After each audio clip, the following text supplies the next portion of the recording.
I feel this is the most dangerous phase in my life.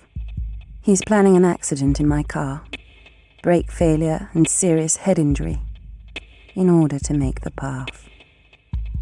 In October 1996, Princess Diana predicted her own death in this letter to her butler, Paul Burrell. 2 weeks ago, he released the letter, blanking out the name of the person Diana believed was plotting her murder. The problem that the establishment will have is that they have covered up the inquest, never been an inquest. They have not allowed a public inquiry into what happened to Diana in this country. And that has fueled already conspiracy theories for the last 6 years. And what today's letter will do is simply give credence to the view that there was more to it than meets the eye, and we should have some form of formal investigation. There was an official French inquiry into the deaths of Diana and Dodi Al Fayed, an inquiry that ruled out foul play. But 6 years on, there's still been no inquest in Britain. The Coroner's Act states there has to be an inquest if bodies are brought back here for burial, and that is what happened on August the 31st, 1997. The Act says the inquest has to be held as soon as practicable. The Tatler is the magazine of the rich and chic. It's close to the establishment, but its editor is now leading a campaign for that inquest.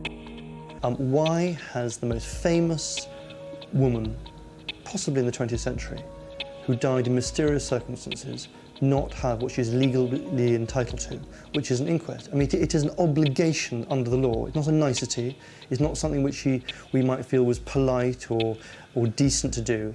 It is a legal obligation.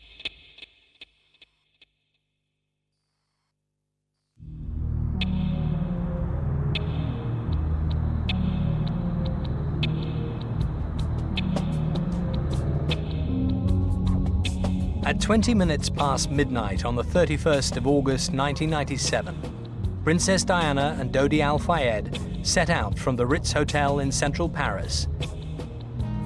And of the 4 people in her Mercedes, only the bodyguard, Trevor Rees-Jones, would survive. 2 hours after the crash, French police arrested 7 paparazzi for manslaughter. Their high-speed chase had caused the deaths. 30 hours later, the French authorities changed the story dramatically. Now the fault was the driver's. Henri Paul was drunk and on medication. Following a French government inquiry in 1999, this explanation remains the official cause of the accident and the deaths of Diana, Dodi, and their driver. But now we know that the official version is deeply flawed. The investigating magistrate and the prosecution wanted to come to an end because there was too much pressure, because no one would know the real truth anyway, so it had to be stopped. So it was stopped, and of course, not everything has been inquired on. We've been allowed to film the 27 volumes of confidential evidence the French inquiry gathered. None of these documents have been seen before. The files raise a number of very worrying questions about the inquiry. Why was the scene of the accident scrubbed clean and opened within 4 hours of the crash, destroying valuable forensic evidence? Why was the traffic police investigation not included in the official inquiry report? Why was the first witness on the scene ignored and silenced by the police? Why was the autopsy carried out on Henri Paul so blatantly inaccurate? And why were the Secret Service connections of both Henri Paul and another key witness never properly explored? One of our discoveries was this photograph of the Mercedes and its occupants taken just seconds before the crash.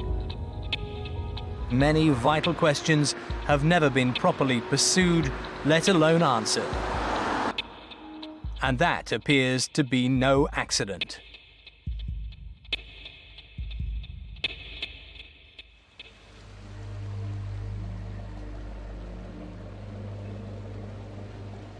In July 1997, Princess Diana and her children spent 2 weeks in Saint-Tropez as guests of the Al Fayeds.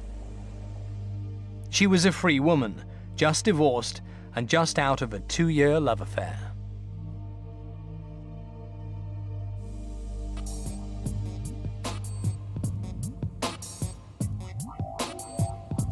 Three weeks later, Diana went back, without her children, to join the Al Fayed family on their new £12 million yacht, the Johnny Cal. During the cruise, Diana made very public her new romance with Dodi Al Fayed. The couple gave great headlines. Princess of the Paradox Diana yo-yoed between posing for stills and pleading for privacy.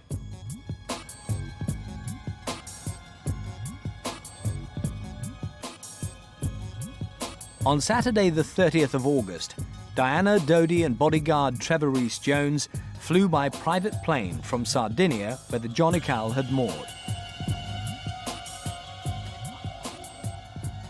They were bound for Paris, where they were met at the airport by paparazzi, including photographer Fabrice Chasserie. His pictures caught a moment in history. Là, on voit Trevor et qui suit une file qui descendent de l'avion avec des bagages.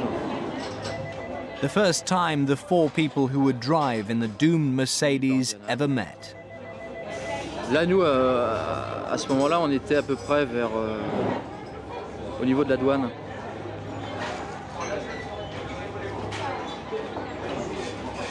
Pareil. Là, on aperçoit Henri Paul. Dodi was close to Henri Paul, deputy head of security at the Ritz. He is one of the key personalities of the night and a man with a complicated past.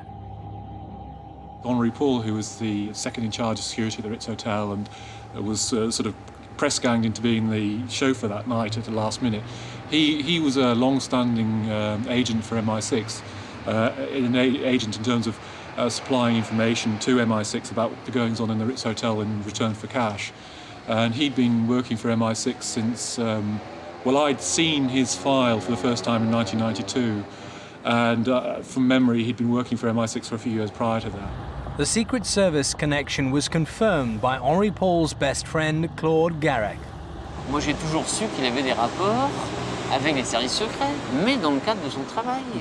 Pas dans un cadre d'aller trahir qui que ce soit, ou de monter des opérations à son compte. Ça, c'est complètement, encore une fois, fantaisiste. C'est ça, c'est le fait qu'il occupe cette fonction dans cet hôtel qui l'a l'amenait mis en rapport. Évidemment. Et anglais? Mais anglais, de tout, je veux dire... Tout type de service secret. Arabe, israélien, tout ce que vous voulez. Je veux dire, à partir du moment où cet hôtel-là n'a pas spécialement une clientèle plutôt qu'une autre. The inquiry faced a politically sensitive issue, deciding how much of Henri Paul's past it could reveal. And this was not the only difficult decision.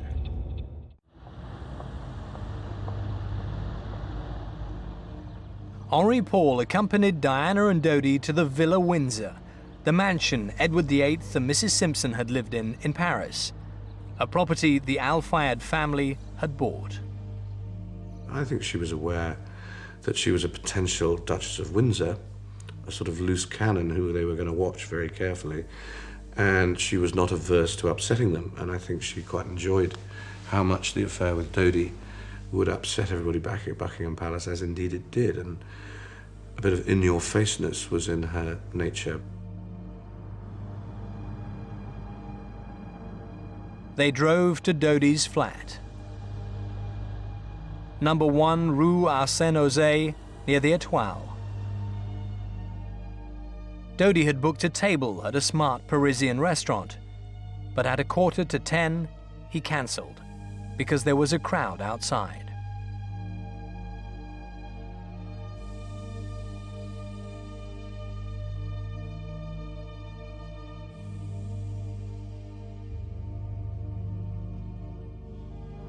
Diana and Dodi returned to the Ritz, the great hotel owned by Dodi's father, Mohammed Al Fayed.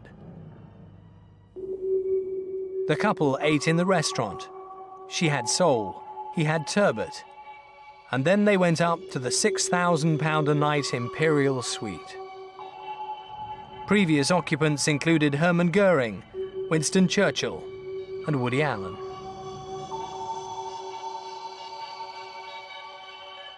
Henri Paul left work at 7 p.m. 2 hours later, he was asked to return to the Ritz.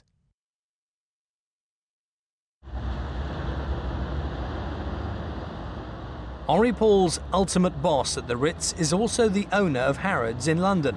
Mohammed Al Fayed still ponders what happened that night. Dodi called me. It was about 12 o'clock. He said, I'm going now to the apartments. And he told me, it's a lot of paparazzi. I don't know what they do. The Plus One Dome is full of people. I told him, please, it's so dangerous. Just stay in a hotel. Everything is there. No need for you to go out. He told me, I think I will follow your advice. Why? After Dodi assured me that he's not going to go out, Henri Paul gone to him at 12 o'clock after Dodi talking to me and convinced him, no problem, we're going to go from the back entrance. Everything is okay. Don't worry, I know the way. And please, because you have already prepared everything there, change Dodi's mind. Dodi followed him up. And he said, because all the arrangements there, they have the champagne, they have the party there in the apartment. Henri Paul, part-time MI6 man, would help Dodi devise a plan to outwit the paparazzi. This amateur video is the only record of what was happening outside at the front of the Ritz. Someone's out, they're very important. Tourists and paparazzi wait for the glamorous couple. Henri Paul tells the crowd the couple will be leaving soon in this, their Mercedes. 5 minutes later, the clever ploy, a second Mercedes pulls up by the back door of the Ritz. Henri Paul, Princess Diana, Dodi, and Trevor Rees-Jones get in. Paul takes the wheel. Meanwhile, at the front of the Ritz, people scramble into their cars, realizing they've been fooled.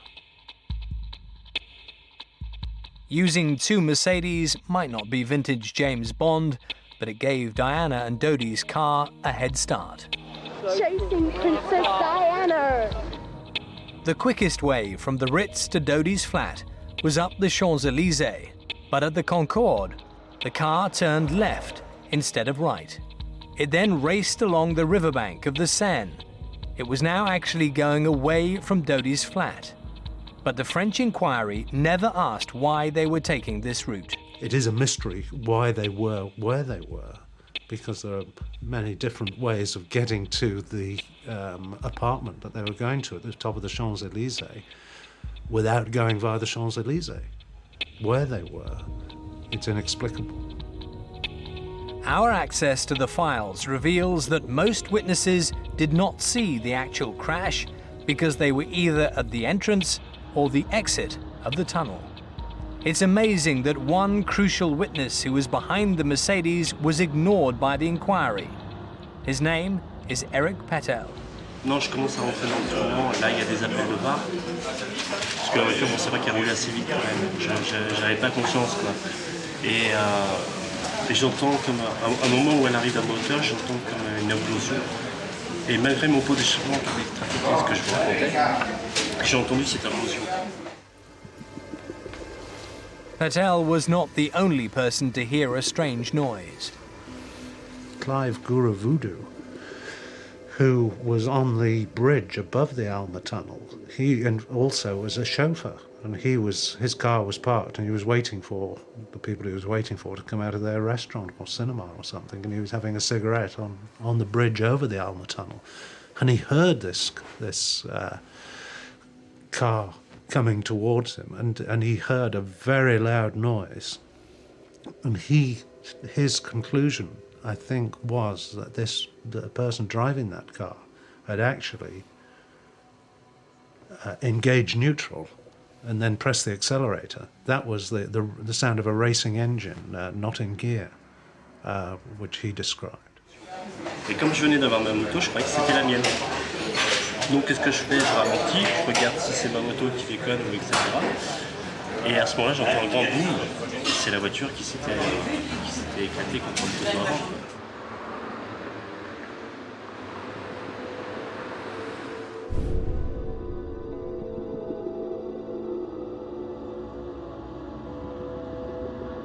Henri Paul and Dodi Al Fayed died almost instantly.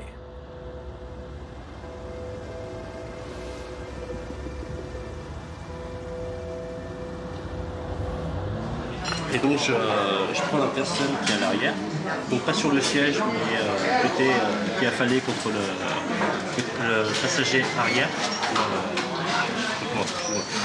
qui est accroupi sur le passager, sur le dossier du passager avant, au sol, et je la prends pour la mettre en arrière. Et à ce moment-là, la tête me tombe en arrière. Et je vois du sang qui coulait de son oreille et du nez. Et sur le coup, c'est marrant, je me suis dit, mais je connais cette personne. Patel went to this phone box and rang the emergency services. Then he went to the nearest police station. He was badly shaken. Je me souviens, il y avait pilier de dossier d'information, vous savez, pour les papiers, etc. Et je les prends, je les jette. Et lui, le réflexe qu'il a, c'est qu'il appelle d'autres personnes pour essayer de me calmer. Mais plus on essayait de me calmer, plus je m'énervais parce que je me disais, mais merde, faites quelque chose. Et eux, ce qu'ils ont fait, ils m'ont maîtrisé. Quoi. Ils m'ont mis les menottes et ils m'ont mis dans un bureau. Attendez, on va chercher l'inspecteur qui s'occupe de ça. Et voilà. Princess Diana was very badly hurt when she hit the back of Trevor Rees-Jones's seat, but she was not trapped in the metal. Under a flash, the full damage is clear.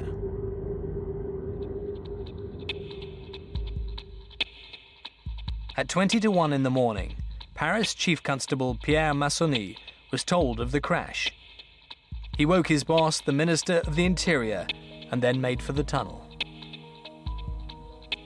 Princess Diana was lifted out and put in one of the 3 ambulances that had arrived by 12:40.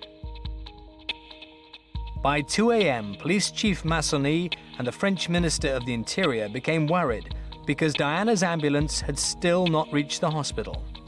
It stopped twice, in fact, first 1 kilometre from the tunnel, and then on the bridge just 300 yards from the hospital.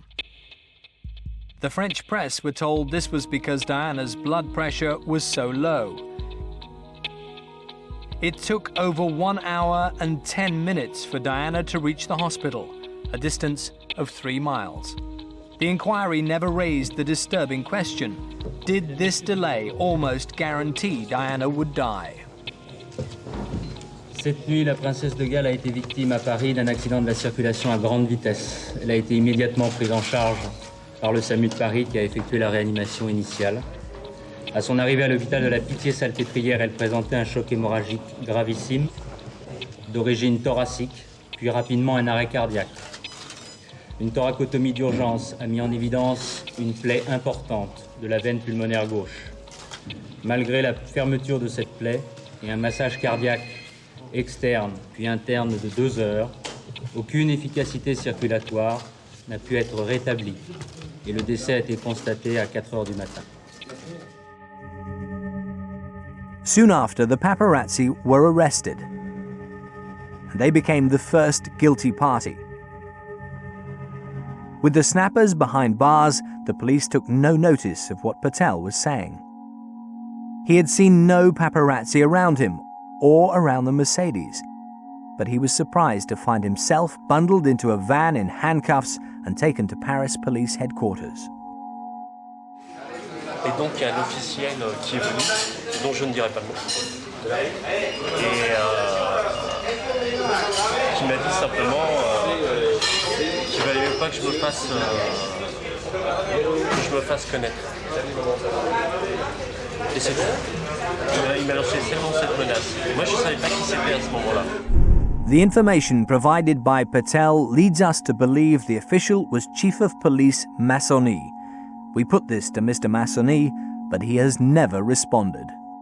Et puis voilà, ils disent que ça c'est pas comme ça que ça s'est passé. J'ai compris, j'étais là. Ils vous disent c'est pas comme ça que ça s'est passé. Ouais. Mais ce qu'ils voulaient exactement, ils ne l'ont pas dit. Mais quand il vous disait c'est pas possible, il vous disait, il vous suggérait la façon dont ça avait pu se passer? Non, comme si j'étais pas là. J'avais jamais rien vu, etc. That night, the police briefed the press that Patel was lying. Paris Match's chief reporter had the story from Patel's lawyer 3 days later. Il est arrivé le 3e ou 4e jour et nous avons une longue conversation de 2 heures. Donc j'aurais pu être beaucoup plus actif là-dessus, mais je me méfiais, je ne sais pas pourquoi. Les choses les plus faciles me semblent toujours un peu inquiétantes. C'est vrai, quoi, il faut le dire. Donc voilà, maintenant je sais que Patel... Qu'est-ce que je sais sur Patel? Je sais qu'il est allé dans ce commissariat et je sais qu'il a été interrogé par la brigade criminelle et par qui. Je sais exactement par qui. By suppressing Patel's evidence, the French could blame the photographers. From early September, Patel's lawyer asked the inquiry to hear his client. They only agreed to do so 7 months later. Then the inquiry asked the police to explain why Patel's original statement had been lost. Sauf que, effectivement, s'il a été entendu par la police, il devrait y avoir un procès-verbal qui apparemment n'existerait pas, ou en tout cas qui n'aurait pas été produit. Et ça vous inspire quoi, ça, le fait que... Ça m'étonne énormément, d'autant que j'ai toujours pensé que, pour diverses raisons, que M. Patel disait la vérité. Alors je ne comprends pas très bien qu'on n'ait jamais pris en compte son témoignage. The police first claimed Patel was a liar, and second that he didn't speak clearly enough. Yes, there had been a call to the emergency services as Patel claimed, but the caller said he was speaking from Almont-Marceau, not Alma-Marceau. No such place as Almont-Marceau exists.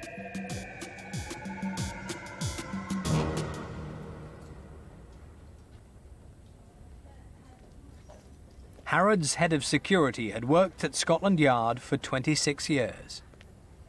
My first concern was I'd learned that the bodyguards had decided not to deploy a backup vehicle, protection vehicle, which was contrary to all of our own rules. That surprised me greatly. I was also very surprised when I learned, particularly from television footage, that the French police had not isolated the tunnel to preserve it for evidence. Whether this was something other than a traffic accident or not, something of this magnitude involving Diana, Princess of Wales, this scene should have been preserved. These extraordinary images are from that night. Vers 7 heures du matin, je suis rentré au tunnel. Au tunnel de l'Alma, parce que je voulais voir l'intérieur. Et je croyais, j'étais sûr que c'était toujours fermé, mais c'était complètement ouvert. Et ça m'a beaucoup surpris, hein, parce que c'était Diana, elle était morte, c'était une grande affaire. Et j'aurais pensé que la police aurait fermé le tunnel pendant même plusieurs journées. Mais c'était complètement ouvert vers 7 heures du matin. Shortly before dawn, the Propriété de Paris, the green vehicles which sweep the streets, sprayed detergent in the tunnel. Not the best way of preserving forensic evidence. Was it a clean-up or a cover-up? The whole Diana factor does alarm the establishment. She has this volcanic capacity to cause great grief, dismay, lack of logic, distract from the main purpose of the royal family, and certainly an inquest could throw up some uncomfortable questions.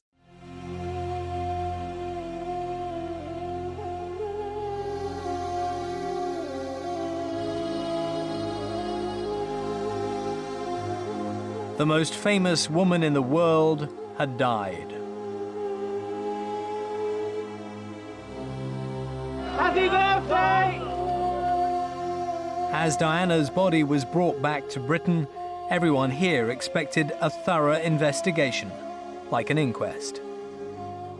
But France does not have public inquests. The government appointed a middle-ranking judge, Hervé Stéphan, to carry out an inquiry into what caused the deaths. He worked to rules that haven't changed much since Napoleon. First of all, you have something which is called the secrecy of the investigation in France. That means that apart from the investigating judge and the parties being really limited to the lawyers and the prosecutor, no one has access to the prosecution, no one has access to the file, no one has access to the evidence. So the media don't know anything, the public does not know anything, and nobody can verify what's in the file. Over there they have the inquisitorial system where an officer of the state conducts the inquiry with the assistance of the police.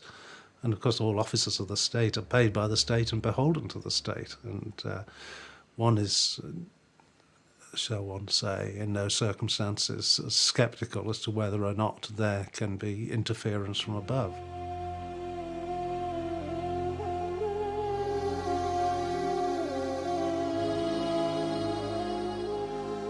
The standard accident investigation carried out by French traffic police has never been made public and does not form part of the official report. But Patrick Chauvel, a well-known French photographer, did speak at some length to traffic police who carried out the original investigation. They made their own investigation, of course, but then they had pressure from the Élysée, who told them to keep it low, you know, and they were not very happy about that because they made their own inquiry and that's their job. So they don't like to be pushed, you know, when they're doing their job honestly. 36 hours after the crash, the French authorities changed their view. It was no longer the fault of the paparazzi, but a drink-driving accident. An explanation they still insist to be true. Good evening. The Paris prosecutor's office disclosed today that the driver of the car in which Princess Diana was fatally injured had an illegal blood alcohol level. He's said to have been more than 3 times over the French limit and twice the British one. There was also more evidence today about the speed at which the car was traveling when it crashed. A police source said the speedometer was found frozen at more than 120 miles an hour. Within just over 24 hours of this crash, when it was put out that this was caused by a drunk driver, a person drunk as a pig, driving at 192 kilometres, they were false statements. They were certainly false statements then, and we know they're false statements now. And one of the reasons we know that is that the statement as to the drink drive was put out before Henri Paul's body samples had even been fully analysed. So they didn't have an analysis report of this, and yet it was put out that he was drunk, severely drunk. They also said that the speedometer of the car was stuck at 192 kilometres per hour. That was refuted immediately by Mercedes themselves, who said on impact the speedometer of the car reverts to 0. Now, that's something they had to concede right away. The files show the inquiry tried to work out the speed of the car. Mercedes were paid to carry out crash tests, although their experts were never allowed to inspect the vehicle. But what is not in the files is another picture, which could have given a quick and clear answer to the speed, as Chauvel heard from the traffic police. Well, this guide woman was pissed of the pressure, and he said, I'm going to show you something. And if ever this goes bad, maybe I'll forget the photo in my office and you can sort of take it. And it was a photo taken by the flash there's a camera, it's gone now, at the entrance of that tunnel. And you know those flash pictures when you go over 60 kilometers an hour, which is the speed limit. So the flash is a frontal flash. So you can see the people in the car. You can recognize them. And on that picture, you could recognize absolutely everybody in the car. And it says the speed and the date. And what were the people in the car like? Well, the driver was normal, if I can say so. I mean, I didn't know his face before. He looks particular. The guy on the right side looks tense. He seems a little bit afraid. Maybe the car's going too fast. And the people in the back are just laughing their heads off, having fun. We asked Chauvel why that photo had never been released. When they made their first comment to the press, the official comment was that the flash didn't work at that time. But then somebody found out that the guy who was driving like 5 minutes before, 10 minutes before, in his normal car, got 15 days later his ticket. The files show the final estimate was that the car crashed at around 65 miles an hour, but that was never published. 2 days after the crash, French police stressed the car's speed and how drunk the driver was, but the evidence for that is poor. These enhanced images are from the Ritz's own video. They show that 30 minutes before the crash, Henri Paul squats and ties his shoelaces. He transfers his weight gracefully from left to right and gets up again without a hitch or stumble.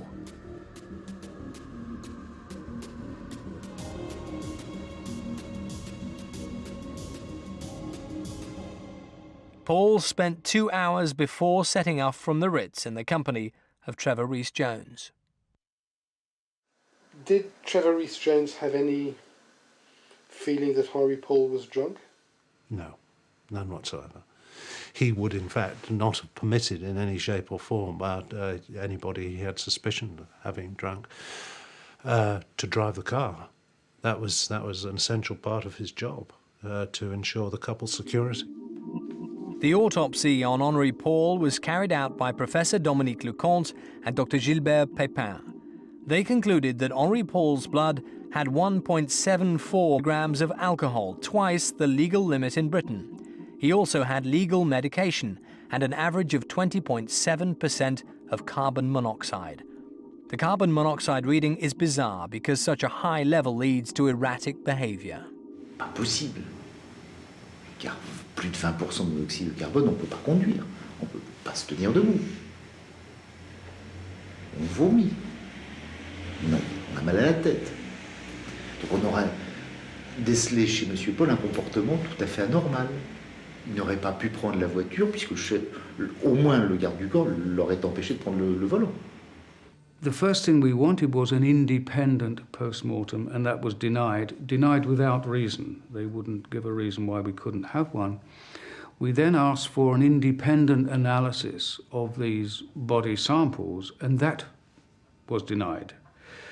We then asked whether we could be present at any subsequent examination of Henri Paul's body, and that was denied. All of these things without reason. The police got a search warrant for Henri Paul's flat. His friend Garrick had the keys and watched. J'ai eu quand même la nette impression que le rapport de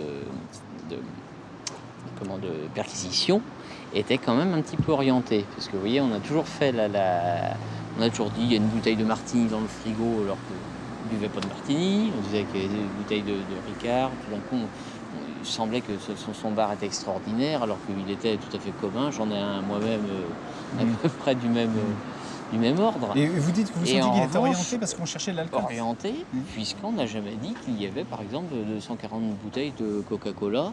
Il y avait 240 bouteilles? Oui, de boîtes de Coca-Cola light, puisque c'était sa boisson préférée. Là, le rapport n'en fait pas état. Pourquoi? Mais j'ai l'impression qu'à partir du moment où on ne voit que l'alcool et on ne voit pas les softs, bon, ça me paraît quand même un peu orienté. Et les médicaments? Ils ont cherché les médicaments? Mais forcément. Et alors? Et alors, il n'y en avait pas. Il n'y avait pas de médicaments? Non plus. The Paul family were denied access to the material in these bottles, their son's blood and urine samples. Backed by Al Fayed, they got 4 of Europe's top pathologists to examine the post-mortem report. They dissected the autopsy and listed 28 critical errors that made the procedure unreliable. These included that the autopsy was not timed. No proper description was given of how his body was identified. No explanation was given for the 20.7% of carbon monoxide. The final conclusions of the 4 pathologists were damning. The results on carbon monoxide in the blood are inexplicable as the attitude of Dr. Pepin and Professor Leconte, who continue to present arguments which have no rigor and no scientific value to justify their results. The hypothesis that there was a mix-up in the samples needs to be seriously considered. 22 other corpses were in the morgue that night. The Paul family, backed by Al Fayed, sued the state to obtain their son's samples so they could do a DNA test to check it was really his blood. The French Attorney General took over the case, but so far the family has not succeeded. The judge said privately that the blood was the great mystery of the affair, but he did not probe further. His similar failure to probe Henri Paul's security connections surprised Richard Tomlinson. I do find it really strange that Judge Stephan didn't really... I mean, I was expecting him to go through in great detail all the details of the file, and I mean, you know, I could have given him enough information for him to have, you know, identified which file it was, and he could have. I mean, it takes a brave magistrate to do it, but he could have, you know, asked for a subpoena of the file through the British government and asked for the file. And there's mechanisms to do that. You could do that. Oh, really? Oh, yeah. You can. Whether MI6 would agree to it, I don't know. But if there was sufficient pressure, then they would have to, yeah. This was only one of a number of lines of inquiry the French refused to pursue. For Mohammed Al Fayed, it was a personal tragedy, but it could also have become a business problem. Trevor Rees-Jones's lawyers wanted the inquiry to consider whether the Ritz and the firm that owned the Mercedes Étoile limousine might have been negligent. The Mercedes Diana used had been stolen 3 months earlier and its electronics ripped out. Had the repairs been properly carried out? We tried to reorientate the investigation on another way, especially towards Étoile Limousine and the Ritz. But by that time, the investigating magistrate and the prosecution wanted to come to an end because there was too much pressure, because no one would know the real truth anyway, so it had to be stopped. So it was stopped, and of course, not everything has been inquired on. 27 volumes of facts, speculation and evidence reveal another enigma. Dodi had his mobile phone that night, and yet astonishingly, when the police logged all the possessions of the victims, they found he had no papers, no lighter, no cigarettes, and certainly no mobile phone. All that was on his body was 1,000 francs. Did you get the impression that stuff had been found in the car which we were not told about? Yes, they found stuff in the car, which was not especially unusual. In lots of car accidents you have dope. But the dope was not in the driver's hand, it was in the passenger, so what? But what they didn't like is the pressure. Suddenly the Élysée told them to keep it low. A high-ranking police source confirmed to us Patrick Chauvel's claims that illegal drugs were found in the car and the existence of the speed camera photo, which has never been produced. Some evidence seems to have gone missing. Some evidence doesn't seem to have been followed up. In the files, we also found this photograph, taken between 20 and 22 minutes past midnight. There is one picture or two which is obviously taken from before the car. Somebody has to drive before the car to take that picture, especially since you see Trevor Rees-Jones looking into the mirror. But I can't say exactly where that picture was taken. It was obviously taken somewhere in the tunnel, but I can't say if it's in the beginning of the tunnel or in the middle or after some sort of accident or wherever. But it's taken in the Alma tunnel? Yes. So who took this photo? We may never know. 17 days after the crash, the paparazzi were no longer under arrest for manslaughter, but were still charged with failure to help the victims. The inquiry had leaked Henri Paul was drunk. Then another new development, which appeared to explain how the accident happened. The police said they'd found debris from a white Fiat Uno in the tunnel. It was suggested the Fiat was in front of the Mercedes. The Mercedes wing mirror was found at this point, with traces of another car's paintwork and shards of a Fiat tail light. The Mercedes was thrown into the right-hand wall, then hurled across into the 13th pillar in the middle of the tunnel. The police started a massive search operation, but only questioned owners of white Fiat Unos in the Paris area. They drew a blank. But Al Fayed's detectives did better and tracked down this Fiat Uno.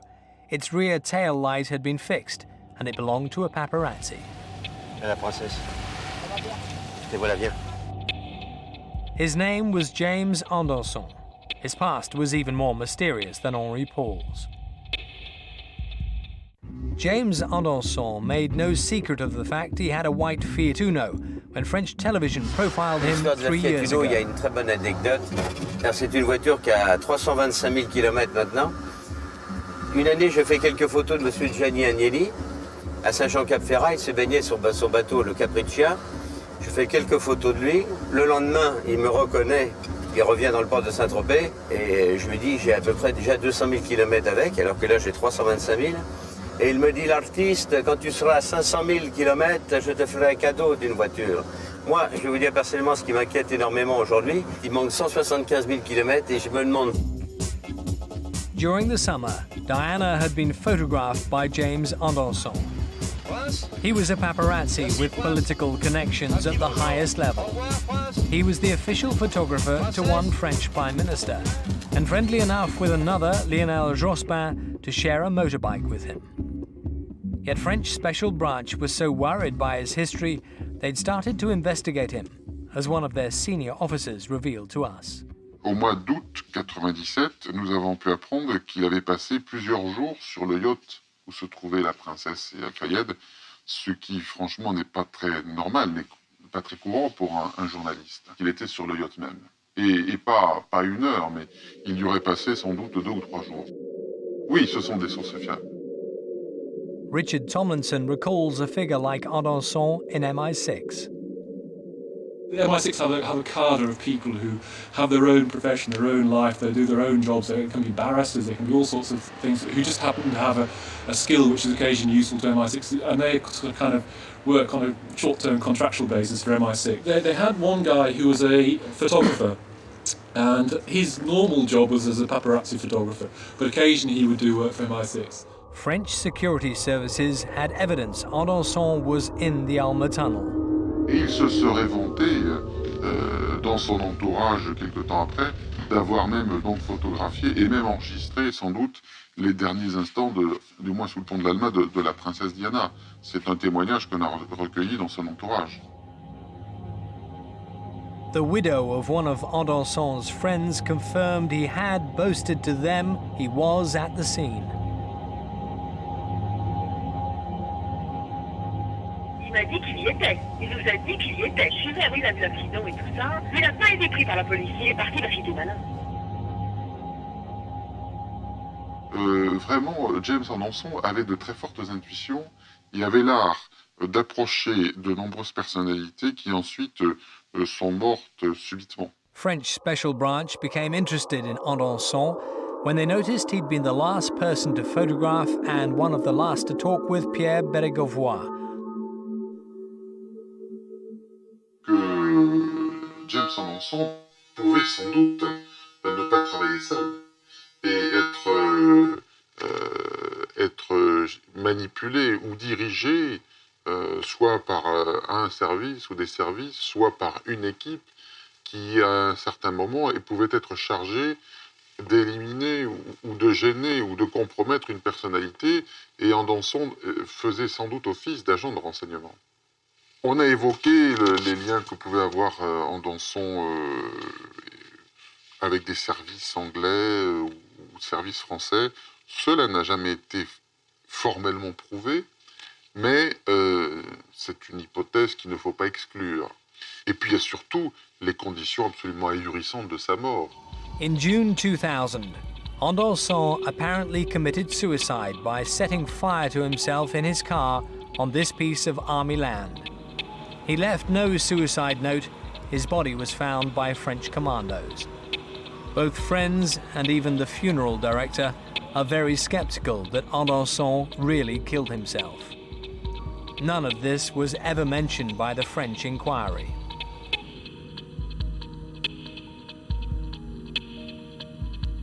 Under British law, there has to be an inquest into the death of any British subject who dies abroad in mysterious or unexplained circumstances. Now, that was obviously the case with Princess Diana and Dodi Al Fayed. But though they died in 1997, no inquest was opened until 2004. The royal coroner then did two things. First, he formally opened the inquest, and second, he asked the ex-commissioner of the Metropolitan Police, Britain's top cop, if you like, Lord Stevens, to investigate how the French had investigated the crash.